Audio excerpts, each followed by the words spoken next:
Hello friends, welcome to my channel. तो जिस तरह से मैं आपको प्रोफेशनल लेवल में माया सिखा रहा था, तो आज भी मैं आपको माया प्रोफेशनल लेवल में सिखाऊंगा। तो अगर आपने मेरी लास्ट वीडियोस नहीं देखी हुई तो आप वो वीडियोस देख सकते हैं माया प्रोफेशनल की प्लेलिस्ट में। और अगर आप बिल्कुल न्यू हैं और माया 3D के बारे में कुछ भी नहीं जानते, बिल्कुल बेसिक से सीखना चाहते हैं, तो आप बेसिक से भी माया सीख सकते हैं मेरे प्रीवियस लेक्चर्स में, जिसकी प्लेलिस्ट मैंने अलग से बनाई हुई है बेसिक ऑफ माया के नाम से, जो आपको मेरे इसी चैनल में मिल जाएगा। तो फ्रेंड्स, अगर आपने मेरे चैनल को सब्सक्राइब नहीं किया हुआ तो अभी मेरे चैनल को सब्सक्राइब भी कर दें, क्योंकि मैं आगे चल के बहुत कुछ सिखाने वाला हूँ जिससे आप घर पर बैठे हुए अर्निंग कर सकते हैं सिर्फ अपनी स्किल से। तो आज मैं आपको सिखाने वाला हूँ कि किस तरह आप अपना फ्लावर बना सकते हैं, कैसे उसे ईजी वे में ब्लूमिंग एनिमेशन दे सकते हैं। तो हम स्टार्ट करेंगे हमारे इन 2 ऑब्जेक्ट के साथ। तो ये हमारे पास है एक पेटल, और जो ये है ये इसका सेंटर, जिसे हम कहते हैं डेजी। तो हम बस इस एक पेटल को एनिमेट करेंगे और फिर इसी पेटल को डुप्लिकेट कर देंगे और हमारे कंप्लीट फ्लावर ब्लूम एनिमेशन दे देगा। अब इसके साथ आपको ये एक ब्लेंड शेप शो हो रहा है। ये मैंने अपने इसी पेटल शेप को थोड़ा रीशेप करके बनाया है।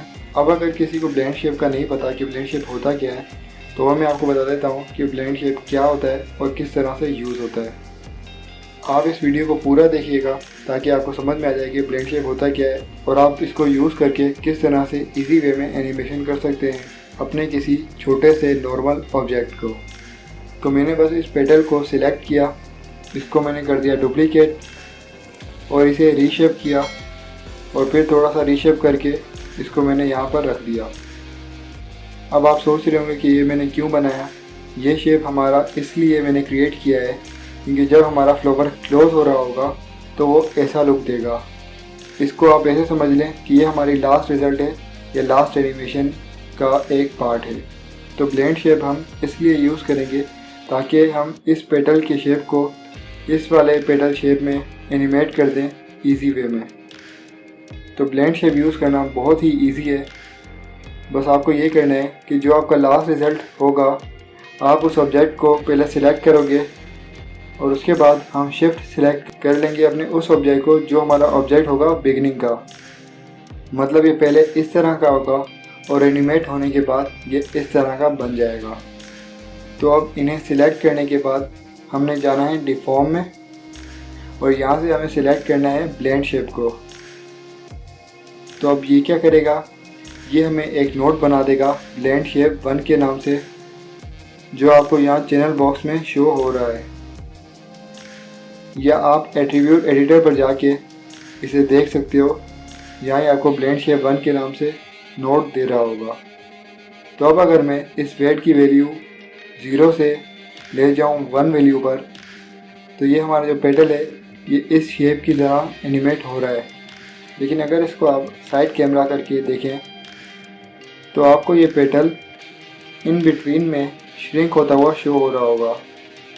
मतलब ये हमें एंड रिज़ल्ट तो यही दे रहा है, लेकिन इसका जो इन बिटवीन है इसमें प्रॉब्लम है। इन बिटवीन कहते हैं सेंटर ऑफ द एनिमेशन को। सेंटर ऑफ द एनिमेशन को आप इस तरह भी समझ सकते हो कि ये 0 और 100 के बीच का जो गैप है, जो उसका सेंटर होगा वो 50 होगा। तो जो 50 है वो इन बिटवीन है। तो अब ये जो एनिमेशन है ये वैसी नहीं है जैसी हमें चाहिए थी। तो हम क्या करेंगे, हम अपने आउटलाइनर पर जाएंगे। तो यहाँ पर एक हिडन नोड है जिसको हम अनहाइड करेंगे। तो यहाँ हमें ये थर्ड शेप शो हो रहा है, और अगर इसे हम देखें तो ये तकरीबन वैसी ही शेप है जैसी हम चाह रहे थे अपने ऑब्जेक्ट के इन बिटवीन के लिए। तो अब इसे इन बिटवीन रखने के लिए हम यूज़ करेंगे शेप एडिटर को, जो हमें मिल जाएगा विंडोज़ में जाके एनिमेशन एडिटर और यहाँ से शेप एडिटर पर। तो ये हमारी ब्लेंड शेप्स को मैनेज करता है। तो अगर मैं यहाँ पर जाके इसकी वैल्यूज़ दूंगा तो हमारा यही जो पेटल है वो वैसे ही एनिमेट हो रहा है जैसा पहले हो रहा था। पर अब इसे हमने एडिट करना है।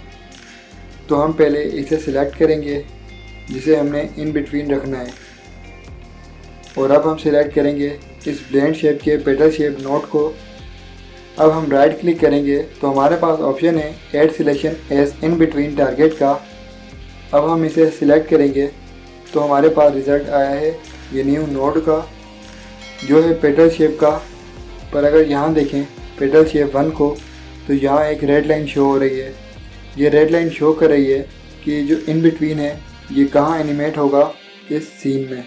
तो हम चाह रहे थे कि ये सेंटर में हो, तो हम पेटल शेप को 0 की जगह कर देंगे 0.5। ये करने से आपको ये रेड लाइन इसकी सेंटर में शो हो रही है जो कि 0.5 पर चली गई है। तो अब अगर हम चेक करें तो ये हमारे पास जो ऑब्जेक्ट की एनिमेशन है वैसी ही हो रही है जैसी हम चाह रहे थे। तो इस तरह से आप एनिमेट कर सकते हैं अपने ऑब्जेक्ट को। ये बेस्ट वे होता है अपने ऑब्जेक्ट को एक्यूरेट एनिमेट करने का ब्लेंड शेप से। आप इसमें और शेप्स भी ऐड कर सकते हैं, पर अभी मुझे इसकी ज़रूरत नहीं है। तो अगर आप वो करना चाहें तो आप वो खुद से भी ट्राई कर सकते हैं।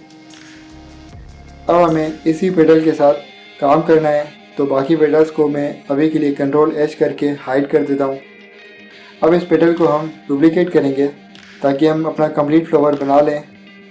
तो अब हम इस पेडल को सिलेक्ट करेंगे और जाएंगे एडिट में, और यहाँ जाके डुप्लीकेट स्पेशल के ऑप्शन बॉक्स में जाएंगे।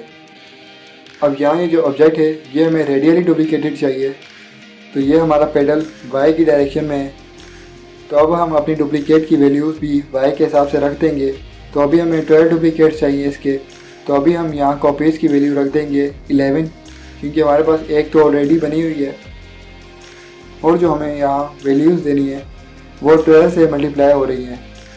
तो हमें वैल्यूज़ ऐसी देनी है ताकि जो हमारा पेडल सर्किल में बने वो उन 360 डिग्रीज़ के स्पेस के हिसाब से बने।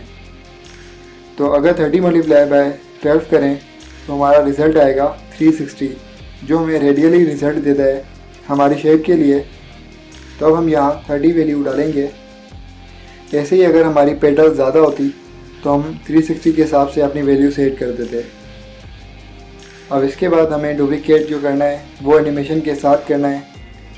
तो उसके लिए हम कॉपी को हटा के यहाँ इंस्टेंस कर देंगे, क्योंकि अगर हम इंस्टेंस रहने देंगे तो जो इंस्टेंस होगा वो हमारी एनिमेशन को भी डुप्लीकेट कर देगा, और अगर हम कॉपी रहने देंगे तो हमारी जो पेडल्स हैं वो सिर्फ डुप्लीकेट होंगे, वो एनिमेटेड नहीं होंगे। अब ये करने के बाद हम जैसे ही क्लिक करेंगे डुप्लीकेट स्पेशल पर, तो ये हमारे पास कंप्लीट फ्लावर पेडल्स आ गए हैं। अब हम किसी भी एक पेडल को सिलेक्ट करेंगे और एट्रीब्यूट एडिटर पर हमारे पास एक ही नोड शो हो रहा है सब ब्लेंड शेप का, जिसका नाम है ब्लेंड शेप 1।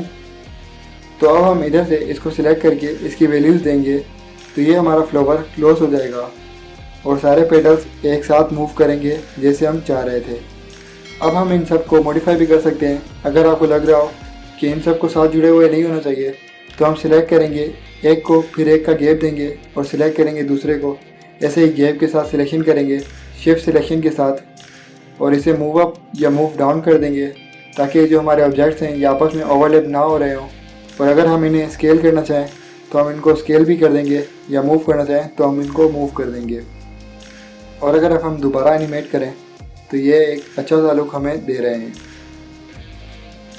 होपफुली आपको ये मेरी वीडियो समझ आई होगी, और इस तरह से आपको अगर कोई भी ऑब्जेक्ट एनिमेट करना होगा तो आप ऐसे ही एनिमेट कर सकते हैं। ब्लेंड शेप बनाकर उसकी इन बिटवीन को चेंज करके उसको डुप्लीकेट स्पेशल कर देंगे और हमारी एनिमेशन रेडी हो जाएगी, and you will get the best results.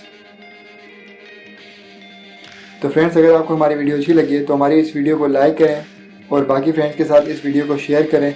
और अगर आपको लेक्चर में कोई चीज़ समझ ना आई हो तो आप कमेंट बॉक्स में कमेंट करके ज़रूर पूछ लें, और प्लीज़ हमारे चैनल को सब्सक्राइब भी कर दें। Thank you.